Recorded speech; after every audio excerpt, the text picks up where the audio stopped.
BBC বাংলার সান্ধ্য অধিবেশন প্রবাহতে আপনাদের স্বাগত। আজ আপনাদের সাথে লন্ডন স্টুডিও থেকে আছি মানসী বড়ুয়া। পুরোদমে ইরান, ইসরায়েল এবং যুক্তরাষ্ট্রের মধ্যপ্রাচ্যে ভয়াবহ যুদ্ধ চলছে। এই যুদ্ধ থেকে আবারও শুরু হয়ে গেছে তৃতীয় বিশ্বযুদ্ধ। আর এরই মাঝে আমাদের হাতে এসে পৌঁছেছে এই যুদ্ধের সর্বশেষ গুরুত্বপূর্ণ সবথেকে তাজা আপডেট সংবাদ। মধ্যপ্রাচ্যে ২৭টি মার্কিন ঘাঁটিতে আইআরজিসির হামলা।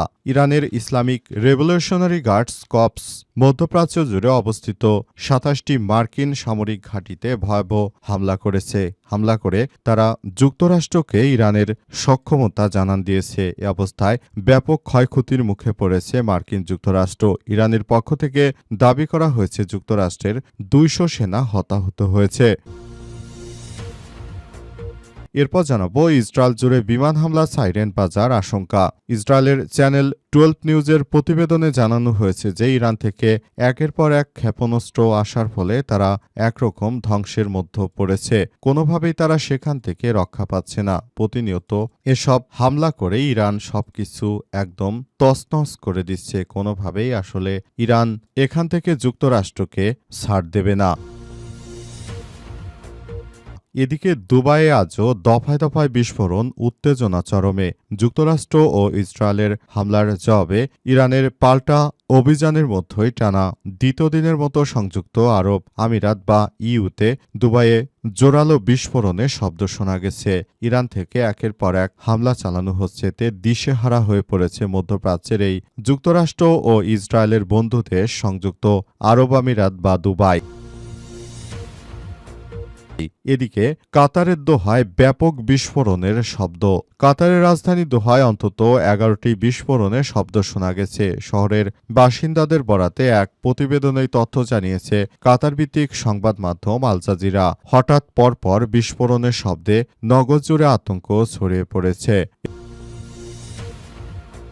এবং সর্বশেষ জানাবো দেশের সংবাদ। অবশেষে আওয়ামী লীগের সাবেক এমপি আটক। পিরোজপুর ২ আসনে আওয়ামী লীগ সমর্থিত সাবেক সংসদ সদস্য ও জেলা পরিষদের সাবেক প্রশাসক অধ্যক্ষ শালমকে গ্রেপ্তার করেছে পুলিশ। আজ বিকাল ৫টার দিকে রাজধানী ডিপ্লোমা ইঞ্জিনিয়ারিং ইনস্টিটিউট এলাকা থেকে তাকে আটক করা হয়েছে বলে নিশ্চিত করা হয়। প্রিয় দর্শক, এতক্ষণ শুনছিলেন সংবাদ শিরোনাম, এবারে বিস্তারিত। তবে তার আগে বন্ধুরা, অনুরোধ থাকবে এই সংবাদটিতে একটি লাইক দিন। এই চ্যানেলে আপনি নতুন হয়ে থাকলে আমাদের সংবাদটি দেখতে দেখতে চ্যানেলটি সাবস্ক্রাইব করে রাখুন। কমেন্ট করে বন্ধুরা আপনার মূল্যবান মতামত জানিয়ে দিন আপনি বিশ্বের কোন দেশ থেকে বা বাংলাদেশের কোন স্থান থেকে আমাদের সংবাদটি দেখছেন এবং শুনছেন।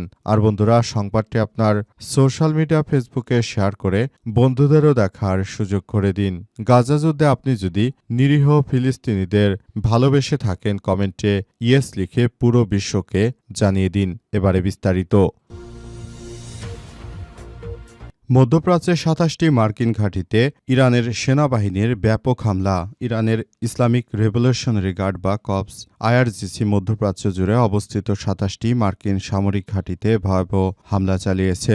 দেশটির রাষ্ট্রীয় সংবাদ সংস্থা জানিয়েছে যে যুক্তরাষ্ট্র ও ইসরায়েলি সেনাবাহিনীর যৌথ বোমাবর্ষণের পাল্টা প্রতিশোধ হিসেবে এটা ছিল ইরানের পক্ষ থেকে বড় চমক। ইরানের পক্ষ থেকে বলা হয়েছে যে তারা কোনোভাবে মার্কিন যুক্তরাষ্ট্র কিংবা তাদের মিত্রদেশে যে কোনো ধরনের জায়গায় তারা হামলা চালাবে, কারণ তাদের হামলা হবে বিধ্বংসী। এই হামলা চালিয়ে তারা মূলত আবারও নতুন করে তাদের পুরো এলাকায় শক্তির জানান দিতে চলেছে। এ অবস্থায় মার্কিন যুক্তরাষ্ট্রের এই হামলা আসলে প্রতিহত করার সক্ষমতা কতটা রয়েছে সে বিষয়ে এখন পর্যন্ত আসলে স্পষ্ট হওয়া যায়নি, কারণ হামলাগুলো অধিকাংশই তার লক্ষ্যবস্তুতে আঘাত হানে এবং ইরান তারা যেভাবে বলেছে যে তারা হামলা চালাবে এবং যেভাবে তারা এই হামলা চালাচ্ছে, পুরোপুরি প্রক্রিয়াটি আসলে ইরানের জন্য খুব ভালো একটি অবস্থান তৈরি করতে পারে। সুতরাং এখন থেকেই ইরানের পক্ষ থেকে এসব বিষয় স্পষ্ট বার্তা দেওয়া হয়েছে এবং বলা হচ্ছে যে পুরোপুরি প্রক্রিয়াটি আসলে তারা খুবই ভালোভাবে দেখভাল করছে, যাতে করে আর এই মার্কিন যুক্তরাষ্ট্র কিংবা ইসরায়েলের দ্বারা আসলে আর কোনো ধরনের বড় সমস্যা সৃষ্টি না হয়। সেই প্রক্রিয়াগুলো তারা খুবই গুরুত্ব সহকারে দেখছে এবং এই প্রক্রিয়ার মধ্য দিয়ে মূলত ইরান এই প্রতিশোধগুলো নেবে, এমনটাই জানিয়েছে আইআরজিসি। ইসরায়েল জুড়ে বিমান হামলার সাইরেন বাজার আশঙ্কা।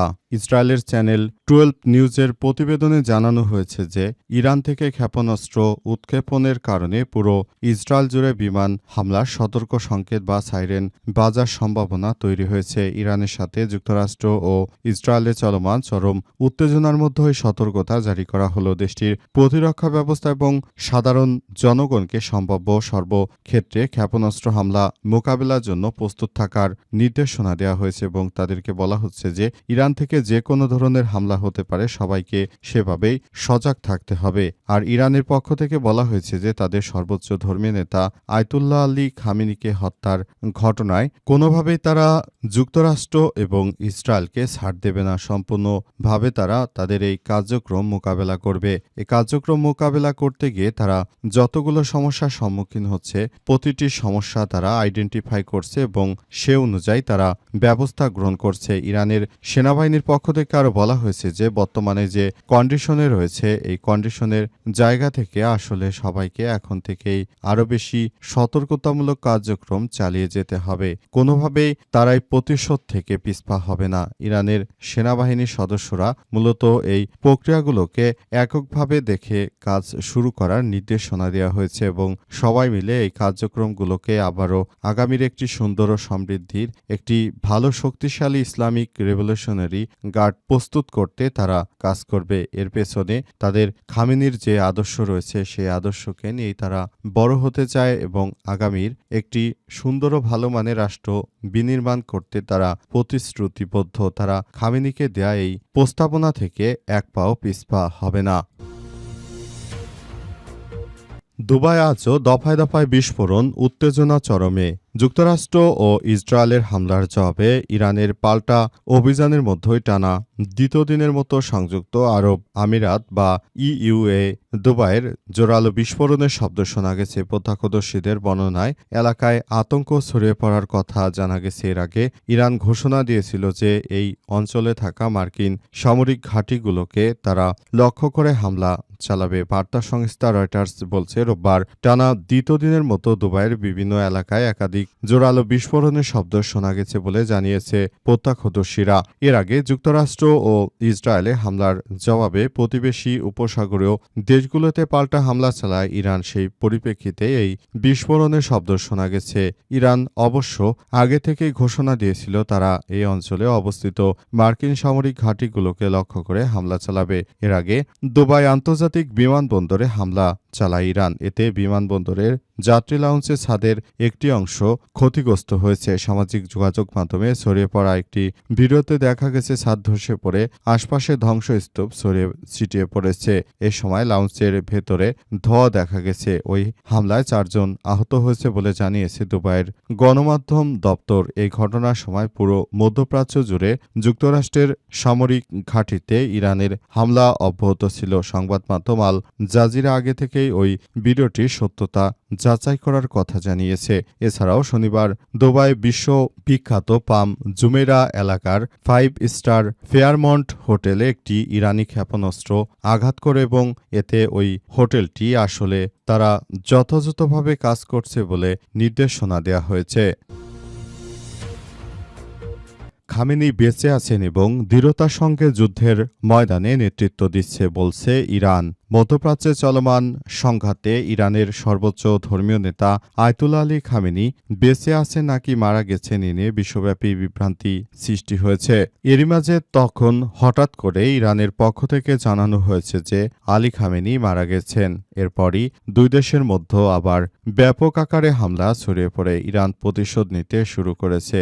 এরপর কাতারের দোহায় ব্যাপক বিস্ফোরণের শব্দ শোনা গেল। কাতারের রাজধানী দোহায় অন্তত 11টি বিস্ফোরণের শব্দ শোনা গেছে বলে জানা গেছে। এসব বিস্ফোরণের ফলে ওই এলাকা একরকম ধ্বংসস্তূপে পরিণত হয়েছে। কাতারের পক্ষ থেকে বারবারই বলা হয়েছিল যে এই হামলার সঙ্গে তারা জড়িত নয়, কিন্তু তারা যুক্তরাষ্ট্রকে মদদ দিয়ে তারপর হামলা করানোর পেছনে তারা সরাসরি জড়িত। সুতরাং এখন আর যে কার্যক্রম দেখা যাচ্ছে এখান থেকে মূলত বলা যায় যে মধ্যপ্রাচ্যে যে ধরনের সংকট শুরু হয়েছে তার জন্য কোনোভাবেই কাতার দায় এড়াতে পারে না। কারণ কাতারেই রয়েছে যুক্তরাষ্ট্রের সবথেকে বড় বিমান ঘাঁটি এবং এই ঘাঁটি ঘাঁটি থেকে মূলত এসব হামলাগুলো পরিচালনা করছিল মার্কিন যুক্তরাষ্ট্র। এছাড়া মধ্যপ্রাচ্যে সংযুক্ত আরব আমিরাতও বড় দুশমন হিসেবে পরিচিত ইরানের, কারণ তারাও যুক্তরাষ্ট্রের সঙ্গে হাত মিলিয়ে ইরানে হামলা করার ক্ষেত্রে তারাও ভূমিকা রেখেছে। এরপর এসব রাষ্ট্রগুলোর উপর এক এক করে হামলা চালিয়ে যাচ্ছে ইরানের বিপ্লবী গার্ডের সদস্যরা। বিপ্লবী গার্ডের সদস্যরা আরও জানিয়েছে যে তারা কোনোভাবেই আসলে এই কার্যক্রমগুলো চলতে দিতে পারে না।